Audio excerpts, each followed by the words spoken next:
Good morning students.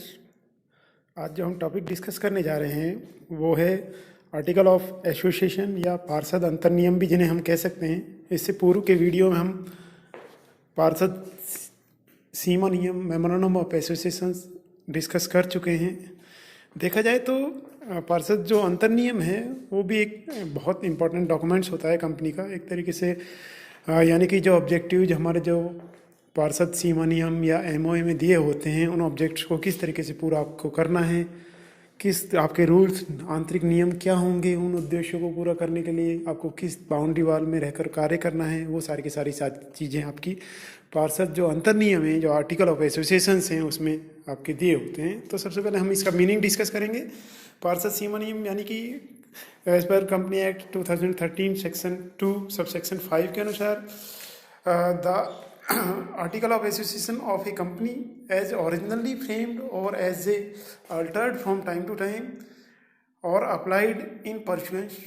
of any provision company law और this act. यानी कि वह एक तरीके से आपका कंपनी जो पार्षद अंतर्नियम है वो एक तरीके से एक ऐसा डॉक्यूमेंट्स है जो जिसे समय समय पर अल्टरेट किया गया है या परिवर्तित किया गया है और संबंधित उस नियमों के अनुसार या उस कानून के तहत जो कानून या कंपनी एक्ट उस पर लागू होता है या वर्तमान जो कंपनी एक्ट 2013 के तहत जिसे डिजाइन किया गया है और जिसमें कुछ परिवर्तन यदि हैं तो कर लिए गए हैं। इसके अलावा यदि आप इसकी डेफिनेशंस देखते हैं तो डेफिनेशंस में यदि कहा जाए तो regarding this article of association is documents regarding the right of members of the company and the manners in which the business of the company shall be conducted। यानी एक तरीके से आर्टिकल ऑफ पार्षद जो अंतर्नियम है वो एक तरीके से कंपनी का एक ऐसा डॉक्यूमेंट्स है जो उसके अधिकार जो उसके अंशधारी या मेंबर्स हैं उनके राइट्स अधिकारों की व्याख्या करते हैं और इसके अलावा किस तरीके से कंपनी अपना व्यवसाय शुरू करेगी या करेगी ड्यूरिंग द ऑपरेशन या कार्य के दौरान उन्हें किस प्रोसीडिंग्स या किस मैनर से कार्य करने होंगे, उन सारी की सारी चीज़ों का उल्लेख कर लिया जाता है। यानी कि एक तरीके से हम कह सकते हैं कि एक तरीके से पार्षद जो अंतर्नियम है वो कंपनी के एक तरीके से वो कानून या वो एक तरीके से रूल्स रेगुलेशंस या आंतरिक नियम होते हैं जो कंपनी के MOA या मेमोरेंडम ऑफ एसोसिएशंस को ध्यान में रखते हुए तय किए जाते हैं। यानी जो ऑब्जेक्ट आपके जो मेमोरेंडम ऑफ एसोसिएशन पे दिए गए हैं उन ऑब्जेक्ट्स को किस तरीके से आपको पूरा करना है, उसकी फर्दर प्रोसीडिंग्स क्या होगी, उसके रूल्स क्या होंगे, रेगुलेशंस क्या होंगे, किस तरीके से आपकी इंटरनल जो आपका प्रोसीडिंग्स है वो सारी सारी चीज़ें आपके आर्टिकल ऑफ एसोसिएशन में दी होती हैं। दोनों के बीच यदि आप डिफरेंस देख सकते हैं, डिफरेंस के लिए यानी आप उसके पैरामीटर्स लें, डेफिनेशंस किस सेक्शन में दिए गए हैं। एमओए सेक्शन 256 सब सेक्शन 56 में दिए गए उसके डेफिनेशंस। इसके अलावा आर्टिकल ऑफ एसोसिएशन जो है वो कंसर्न है आपका सेक्शन 2 विद इन ब्रैकेट या सब सेक्शन कह सकते हैं 5 में दी गई है। इसके अलावा सेकंड है आपका second one type of information content, यानी इसमें कौन सी इंफॉर्मेशन होती है, powers and object of the company. जो एमओए वो एक बेसिक डॉक्यूमेंट्स है आपका, चार्टर्ड है, इसलिए उसमें आपके पावर्स कंपनी के पावर्स क्या होंगी और इसका उद्देश्य क्या होते हैं वो सारे के सारे दिए रहते हैं। और जबकि जहाँ आर्टिकल ऑफ एसोसिएशन का सवाल है वहाँ पे rules and regulation of the company के दिए होते हैं। इसके अलावा थर्ड वन है आपका status, it is subordinate to the company act. यानी कि जो पार्षद सीमा नियम है आपका MOA है वो एक तरीके से कंपनी एक्ट के सबऑर्डिनेट डॉक्यूमेंट्स होता है। और जबकि आपका आर्टिकल ऑफ एसोसिएशंस है वो आपका मेमोरेंडम ऑफ एसोसिएशंस या MOA का सपोर्टिंग डॉक्यूमेंट्स होता है। इसके बाद रेस्ट्रोफैक्टिव इफेक्ट्स, यानी कि आर्टिकल ऑफ एसोसिएशन को आप रेस्ट्रो इफेक्टिव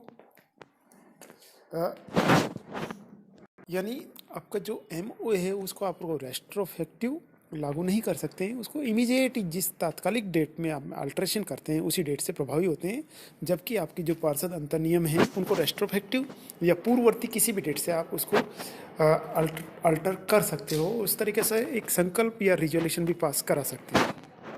मेजर कंटेंट जो MOA में जो 6 क्लॉज होते हैं आपके जो ऑब्जेक्ट है दैट इज़ नेम है, सिचुएशन है, कैपिटल ऑफ कंपनी है, सब्सक्रिप्शन है, वो आपके दिए होते हैं, जबकि आपका जो आर्टिकल ऑफ एसोसिएशन है उसमें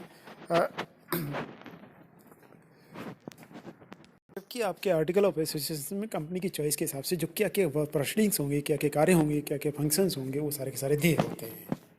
इसके अलावा जो ऑब्लिगेटरी यदि बात करते हैं तो एमओए का फ्रेम या एमओए का निर्माण सभी कंपनी के लिए ज़रूरी होता है, जबकि जो आपका आर्टिकल ऑफ एसोसिएशन हैं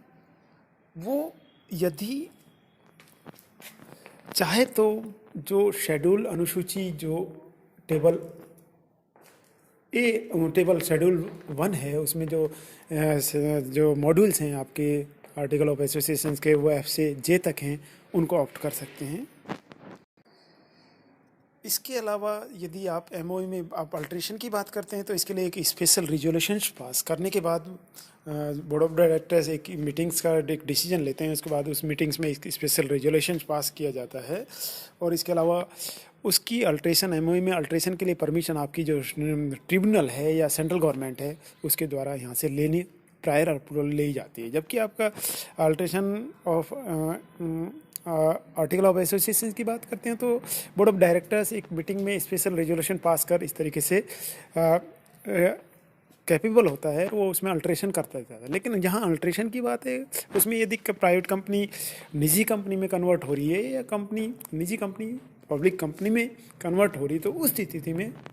ट्रिब्यूनल की या सेंट्रल गवर्नमेंट की परमिशन लेना ज़रूरी है आंतरिक जो आपके अंतर नियम हैं उनमें अल्ट्रेशन करने के लिए। इसके बाद हम बात करते हैं रिलेशन की। एमओए एक तरीके से ऐसा डॉक्यूमेंट्स है जो आउटसाइडर्स ऑफ कंपनी है उनके बीच में और कंपनी के बीच में रिलेशंस को एस्टेब्लिश करने में हेल्प करता है। यानी एक आउटसाइडर के लिए एक इम्पॉर्टेंट डॉक्यूमेंट्स होता है, उसको रीड करने के बाद यह मान लिया जाता है कि ये जो थर्ड पार्टी है या आउटसाइडर पक्ष है वो कंपनी के साथ में एग्रीमेंट या कॉन्ट्रैक्ट करने के लिए तैयार है। जबकि आपका जो पार्षद आर्टिकल ऑफ एसोसिएशन है, जबकि कंपनी और इसके जो सदस्य हैं उनके बीच में जो मेंबरशिप्स उनके मेंबर्स और कंपनी के बीच में जो रिलेशनशिप्स हैं एग्जिस्टिंग जो रिलेशनशिप्स हैं या रहेंगी उनकी व्याख्या करता है। Now next is the content of the article of association. सारे के सारे आपके रूल्स क्या होंगे, डायरेक्टर्स क्या उनकी क्या क्वालिफिकेशन होंगी, डायरेक्टर्स की कुछ बहुत सारे इसे में आप इंपॉर्टेंट लिख सकते हैं। इसमें क्या कंपनी की जो प्रेफरेंशियल शेयर्स क्या होंगे, कंपनी की शेयर कैपिटल क्या होगी, उसका कंट्रोल ऑफ शेयर्स कौन करेगा, इसके shares and held jointly, increase of capital क्या होगी, बोरोइंग पावर कंपनी की क्या होगी, कंपनी के अकाउंट ऑडिटर का प्रोसीजर क्या होगा, इसके अलावा कंपनी के जो बोर्ड ऑफ डायरेक्टर्स हैं उनकी मीटिंग्स का क्या प्रोसीजर होगा, या इसके अलावा जनरल मीटिंग्स है, एजीएम है, उनकी प्रोसीडिंग्स किस तरीके से होंगी। सारी की सारी मोटी मोटी चीज़ें इसमें आती हैं। आप इम्पॉर्टेंट एग्ज़ाम के पॉइंट ऑफ से इसमें आप 5-7 बातें लिख सकते हैं। इसके अलावा बाई बैक ऑफ शेयर्स, उनकी पुनः खरीद फरोख्त कैसे आप शेयर्स की कर सकते हैं, उसका तरीका क्या होगा। इसके अलावा issue and shares in kind, कितने प्रकार के इशू शेयर किए जाएंगे। इसके अलावा प्रोसीडिंग ऑफ जनरल मीटिंग्स क्या होगी, हैं voting rights and power proxy, voting rights of proxy जो पितृपुरुष होता है, यानी कि जो आप नहीं जा पाते हैं मीटिंग्स में तो आप अपनी एवज में किसी दूसरे को प्रॉक्सी को भेजते हैं तो उसके क्या राइट्स होंगे, किस तरीके से। बोरोइंग पावर कंपनी की क्या होगी, ऑपरेटिंग ऑफ बैंक अकाउंट्स किस तरीके से होंगे, सेविंग बैंक अकाउंट होंगे, करंट बैंक अकाउंट होंगे, उनको ऑपरेटिंग का प्रोसीजर क्या होगा, सारे के सारे। इसके अलावा वाइंडिंग अप ऑफ कंपनी या समामेलन की बात करते हैं, समामेलन किस तरीके से होगा, कंपनी के क्या प्रोसीजर रहेगा, सीक्रेसी क्या होगी। इसके अलावा सारे इसमें कंटेंट होते हैं जो कंपनी को डेली डे टू डे जो ऑपरेशन में हेल्प करते हैं, वो सारे के सारे नियम कानून सारे के सारे दिए होते हैं। वो सारे आपके कंटेंट आर्टिकल ऑफ एसोसिएशन के कंटेंट कहलाते हैं। चूँकि अल्ट्रेशन ज़रूरत या टाइम बीइंग आप उसमें अल्ट्रेशन कर सकते हैं आर्टिकल ऑफ एसोसिएशन में, लेकिन उसका प्रोसीजर्स क्या होता है, एक प्रोसीजर्स आपको फॉलो करना होता है। फर्स्ट प्रोसीजर क्या है, बोर्ड ऑफ डायरेक्टर्स एक मीटिंग बुलाते हैं और उस मीटिंग में अप्रूव कर दिया जाता है कि हमें इस कंपनी के अल्ट्रेशन करना है इसके आर्टिकल ऑफ एसोसिएशन में। उसके बाद वो प्रपोजल उसमें लाया जाता है। प्रपोजल के बाद में प्रपोजल जब बोर्ड ऑफ डायरेक्टर्स की मीटिंग में पास कर लिया जाता है कि इसमें अल्ट्रेशन करना ज़रूरी है, तो इसके अलावा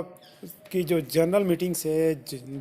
वार्षिक जिसे सभा भी कहते हैं, उस सभा के टाइम डेट और फिक्स उसके मेंबर्स को सूचना दे दी जाती है और draft of notice of meeting तैयार कर दिया जाता है। इसके अलावा जब कंपनी सेक्रेटरी नियत समय पर कंपनी सेक्रेटरी उस मीटिंग को आयोजित करा जाता है और उस कंपनी में उस जनरल मीटिंग्स में जो एक विशेष प्रस्ताव या स्पेशल रेजोल्यूशन हम जिसे कहते हैं वो एक पारित किया जाता है। यानी स्पेशल रेजोल्यूशन जिसमें जो प्रेजेंट मेंबर्स हैं उनका वोटिंग का यदि 75% वोट एक पक्ष में जाते हैं तो वो एक तरीके से विशेष संकल्प कहलाता है, स्पेशल रिजोल्यूशन हम कह सकते हैं। तो यानी कि आपको रिजोल्यूशन कौन सा, ऑर्डिनरी की बजाय ऑर्डिनरी जिसमें आपके प्रेजेंस हैं उसमें 50% वोटिंग यदि उस पक्ष में रखते हैं अल्ट्रेशन के तो आपका वो साधारण संकल्प कहलाएगा। और इसके अलावा स्पेशल रिजोल्यूशन उस स्थिति में ज़रूरी है जब अल्ट्रेशन कर रहे हैं और उसके लिए 75 मेंबर्स का वोट एक पक्ष में उस अल्ट्रेशन के पक्ष में होना ज़रूरी है। तो उस तरीके से एक स्पेशल रिजोल्यूशन पास कर दिया जाता है और इस स्पेशल रिजोल्यूशन की कॉपी 30 दिन के अंदर within the 13 days of the registrar, within the 13 days of the past a special resolution which is to be filed within 30 days to registrar of company। और यदि आपका जो स्पेशल जो रिजोल्यूशन है वो कंपनी के परिवर्तन से संबंधित है, यानी कि आप प्राइवेट पब्लिक कंपनी का निजी कंपनी में कन्वर्जन कर रहे हैं और वाइस वर्सा आप प्राइवेट कंपनी का सार्वजनिक कंपनी में यदि कन्वर्जन कर रहे हैं तो उस स्थिति में आपको ट्रिब्यूनल है जो सेंट्रल गवर्नमेंट का अधीन जो एक लॉ है वो कोर्ट है, ट्रिब्यूनल से या सेंट्रल गवर्नमेंट से उसकी परमिशन लेनी ज़रूरी होती है। और उस परमिशन के मिलने के बाद में आपको अल्ट्रेशन यानी कि आपको उस परमिशन के विदिन 15 डेज में आपको उसको अल्ट्रेटेड जो आपके एसोसिएशंस हैं, जो संशोधित जो आपके पार्षद अंतर्नियम हैं उनकी कॉपी भी दिया जाना उसकी ज़रूरी होती है। यदि आपकी कंपनी जो अंतर्नियम में परिवर्तन कराने की इच्छुक है, यदि वो किसी भी स्टॉक एक्सचेंज में यदि लिस्टिंग है तो उसकी 6 कॉपियाँ जो अमेंडमेंट जो आपका आर्टिकल ऑफ एसोसिएशन हो रहा है अल्ट्रेशन के बाद में उसकी 6 कॉपियाँ उनको स्टॉक एक्सचेंज को भी भिजवाया जाना ज़रूरी है। लेकिन आप जब ये अल्ट्रेशन कर रहे होते हैं पार्षद अंतर नियमों में कुछ परिवर्तन या अल्ट्रेशन कर रहे होते हैं तो कुछ एक सीमाओं को आपको ध्यान में रखना होता है। सबसे पहले ज़रूरी चीज़ क्या है कि आपका जो एक तरीके से बायस नहीं होना चाहिए अल्ट्रेशन, यानी कि आप